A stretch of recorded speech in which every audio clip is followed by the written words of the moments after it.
कार्तिक महत्म दूसरा अध्याय। ब्रह्मा जी कहते हैं, हे नारद, तुलसी की मंजरी सहित भगवान शालिग्राम का जो एक बूंद चरणामृत का पान करता है वह ब्रह्म हत्यादि बड़े बड़े पापों से मुक्त होकर बैकुंठ को प्राप्त हो जाता है। जो भगवान शालिग्राम की मूर्ति के आगे अपने पितरों का श्राद्ध करता है उसके पितरों को बैकुंठ की प्राप्ति हो जाती है। जो भगवान शालिग्राम की मूर्ति का दान करता है उसको समस्त पृथ्वी के दान का फल मिलता है। परंतु शालिग्राम की मूर्ति बेचनी नहीं चाहिए। विष्णु का पूजन शंख के जल से, शिव का बिलपत्रों से, सूर्य का तुलसी से, गणेश का धतूरे और पुष्पों से, विष्णु का केतकी के पुष्पों से, शिव का कनेर या कमल को छोड़कर किसी अन्य लाल पुष्प से पूजन नहीं करना चाहिए। जो श्री विष्णु का पूजन कमल के पुष्पों से, लक्ष्मी का मालती और चंपा के पुष्पों से करता है वह भगवान के परम पद को प्राप्त हो जाता है। जो भगवान की अति प्रिय तुलसी से पूजा करता है उसकी महिमा कोई भी नहीं कह सकता। वह कभी माता के गर्भ में नहीं आता। तुलसी की माला धारण किए मंजरी युक्त जिसकी मृत्यु हो जाए वह सीधा बिना किसी बाधा के बैकुंठ धाम को जाता है। तुलसी की छाया में पितरों का श्राद्ध करने से पितरों को अक्षय की प्राप्ति होती है। तुलसी का सिंचन गंगा, यमुना तथा नर्मदा के स्नान के तुल्य हो जाता है। तुलसी का वृक्ष लगाने, सींचने और स्पर्श करने से मनुष्य की काया, वाचा, मनसा तीनों प्रकार के पाप नाश हो जाते हैं।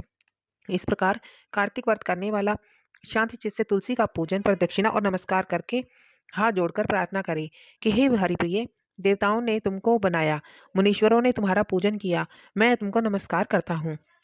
इस प्रकार प्रार्थना करे। जो मनुष्य आंवले के पत्ते और फूलों से भगवान का पूजन करता है तथा आंवले के वृक्ष के नीचे बैठकर भगवान का पूजन करता है उसको सोने के फल और पुष्पों जैसा फल प्राप्त होता है। जो मनुष्य द्वादशी को तुलसी अथवा आंवले के पत्तों को तोड़ता है वह घोर नरक को जाता है। जो मनुष्य कार्तिक मास में आंवले के फल, तुलसी, गोपी चंदन की माला धारण करता है वह जीवन मुक्त हो जाता है। इस प्रकार व्रती पुरुष भोजन करके चंदन, पुष्प, पान और दक्षिणा से ब्राह्मणों को प्रसन्न करे। सारे मास भूमि पर शयन करे, ब्रह्मचर्य का पालन करे, पत्तल में एक समय भोजन करे, मौन व्रत धारण करे, वह शूरवीर और कांतिमान हो जाता है। जो एक समय भोजन करता है वह भी आंवले के पेड़ के नीचे बैठकर तो उसके 1 वर्ष के पाप नाश हो जाते हैं। व्रती मनुष्य को शहद, कांजी, दाल, तेल, कच्चा भोजन, दूसरे का अन्न तथा किसी प्रकार का तामसी भोजन और बुरे नामों वाली वस्तु का भोजन नहीं करना चाहिए। रविवार को आंवला ना खाएं। देव, वेद, गो तथा ब्राह्मण की निंदा ना करें। मांस आदि का सेवन ना करें।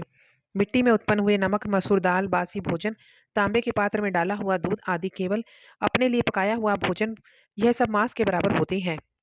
लहसुन, प्याज, भूमि का फूल आदि, मूली, गाजर, जंगली घिया, बैंगन, पेठा दोबारा पकाया हुआ भोजन नहीं खाना चाहिए।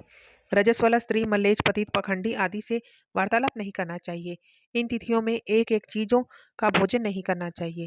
एकम को पेठा, दूज को बैंगन, तीज को पृथ्वी का फूल, चौथ को मूली, पंचमी को बेलफल, छठ को कलिंदा, सप्तमी को आंवला, अष्टमी को नारियल, नवमी को जंगली घिया, दसवीं को परमल, एकादशी को बेर, द्वादशी को मसूर, त्रयोदशी को पान, चतुर्दशी तथा अमावस्या और पूर्णिमासी को फली का साग नहीं खाना चाहिए।